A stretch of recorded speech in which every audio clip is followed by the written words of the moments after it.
So ano nga ba yung mga bagay na kailangan mong iparanas sa isang lalaki upang bumalik ang dati niyang pagmamahal at pag-ibig sa iyo? Yes mga kamamay, mangyayari ulit yan. Yung dati na talagang in love sa iyo ang isang lalaki, yung tipong parang prinsesa ka, yung tipong parang Disney princess ka sa buhay niya, kung ngayon di mo na maramdaman yan, o pwede pang bumalik yon mga kamamay. Kaya wag ka munang mawala ng pag-asa, wag ka munang sumuko. May mga bagay ka lang na hindi mo na nagagawa o may mga bagay ka lang na dapat mong gawin para bumalik yung pag-ibig, yung pagmamahal sa'yo ng isang lalaki. At ngayon nga sa video ito mga kamamay, yan ang aking isi-share, yan ang aking ituturo, yan ang aking i-refresh mulit sa inyo. Baka kasi mamaya nakakalimutan nyo na ito. So mga kamamay, lagi kong pakiusap sa inyo if ever na gusto nyo po yung mga advice na aking ibinibigay dito, don't forget to click the subscribe button at i-like yung video ito. Kung napindot mo na at nagawa yan, maraming salamat sa iyo at simulan na po natin ang ating topic ngayong umagang ito. So papaano nga ba muling manunumbalik ang pag-ibig at pagmamahal ng isang lalaki sa iyo? So ito po yung mga bagay na kailangan nyong gawin. So number 1, iwasang maging marupok at maghabol kung siya yung may kasalanan.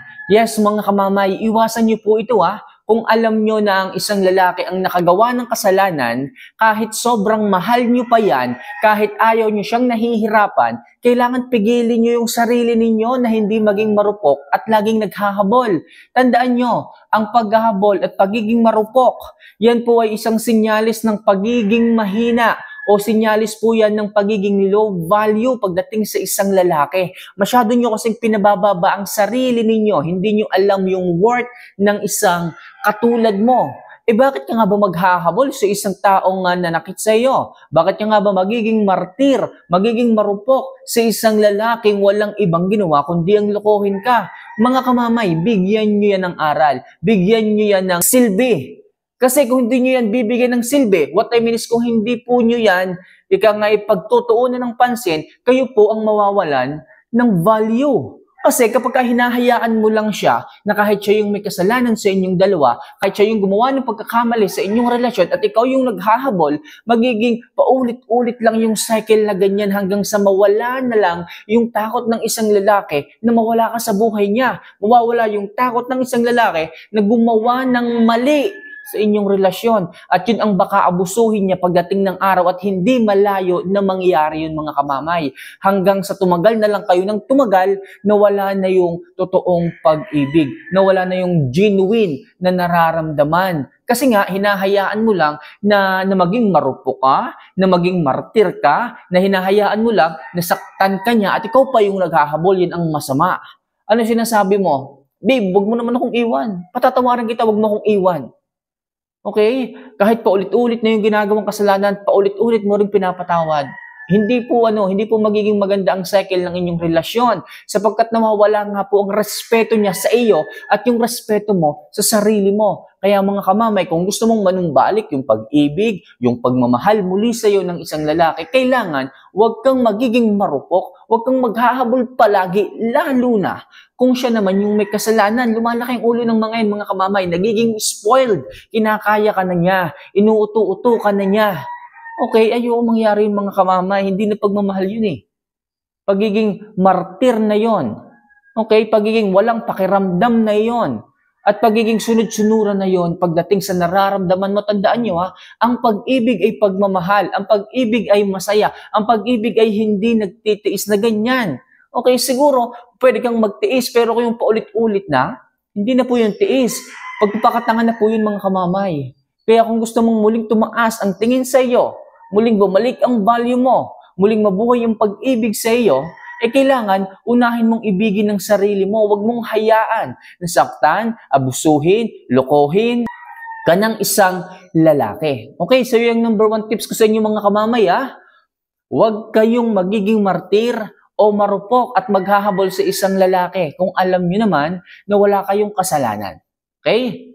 So number 2, matutong umiwas sa mga away at pagtatalo. Yes mga kamamay, kung alam nyo na sa inyong usapan may nafe-feel na kayo na hindi maganda at mauuwi lang ito sa hindi magandang pag-uusap hanggang sa mag-away kayo, magtalo kayo, hanggang sa magpataasan na naman kayo ng pride, iwasan mo na yan.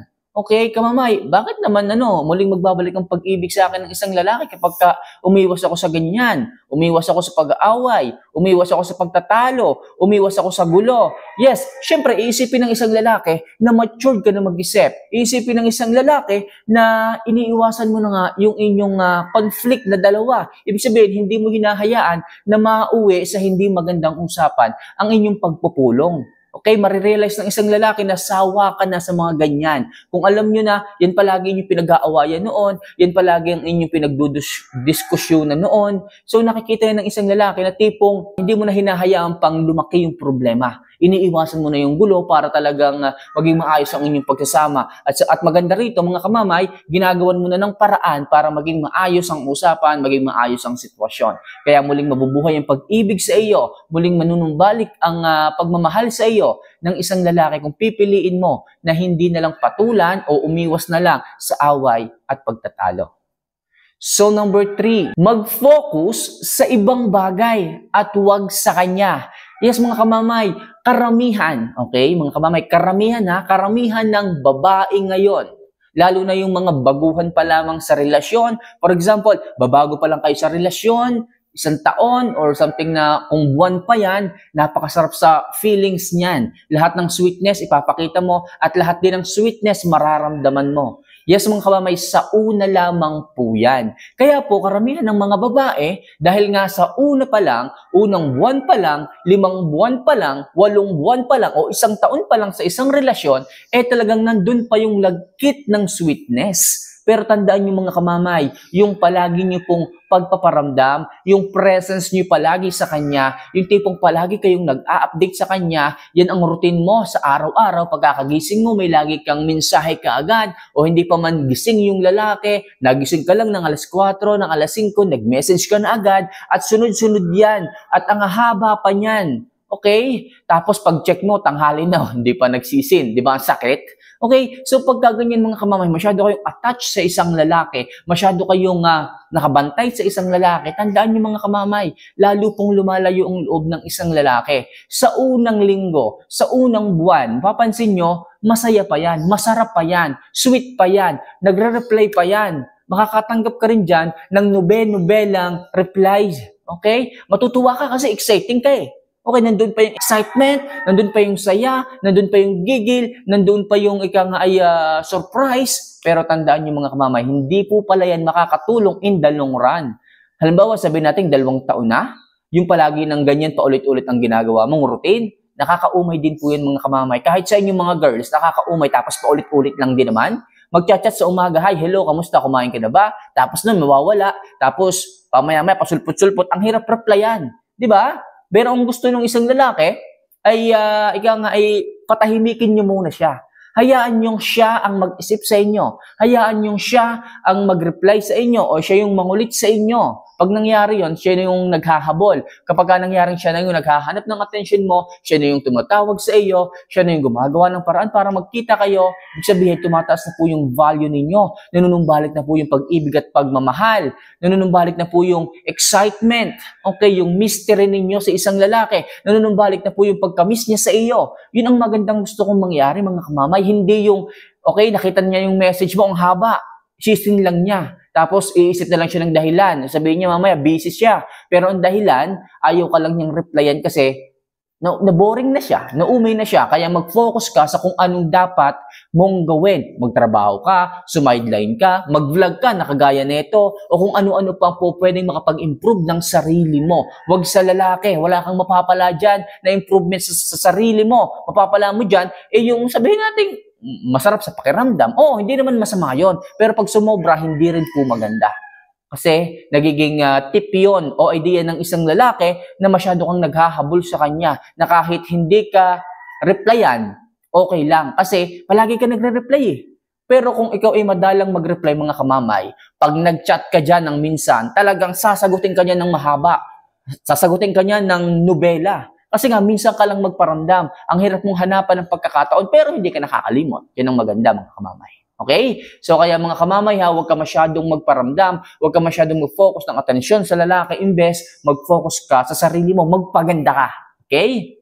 So, next, laging alagaan ang sarili at mag-ayos at magpa-sexy. Ito na nga sinasabi ko mga kamamay, napakahalaga po nito. Yung pangalagaan ng inyong sarili, hindi yung naging busy ka nga sa kung anong pinagkakaabalahan mo, pero ang itsura mo. Diba? Para kang dugyot. Parang alas 7 pa lang ng umaga, kaliligo mo lang. Tinan mo ang itsura mo, sabog-sabog na kagad ang buhok mo. Mga kamamay, huwag niyong kalimutang tumingin sa salamin. Huwag niyong kalimutang ayusin ang sarili ninyo. Siyempre, huwag niyong kalimutang maging mabango. Mag-workout din po kayo, hindi yung sabi ni kamamay, maging busy daw ako sa aking mga negosyo, sa kung anong makakapag-improve na sarili ko. Kaya, nakalimutan ko na mag-workout, nakalimutan ko na mag-jogging, kaya ngayon, ang laki ko na, para akong si Baliena. Diba? Kaya ka talagang nakitingnan ng ibang mga tao. Dati, ang sexy-sexy mo, tapos ngayon, ang chubby-chubby mo na. Mga kamamay, huwag niyo sanang kalimutan din yung inyong mga sarili, hindi yung puro na lang kayo trabaho, naging workaholic na kayo. I-workout nyo din po ang inyong sarili. Tandaan nyo, iisa po ang ating katawan. Okay, marami nga kayong pera. Pero yung katawan ninyo, nagsasuffer naman dahil sa sobrang katabaan, sobrang kapayatan, hindi na kayo nakakain ng ayos, nalilipasan na kayo ng gutom. Pag inyo pong balansehin lamang ang lahat ng bagay sa inyong sarili.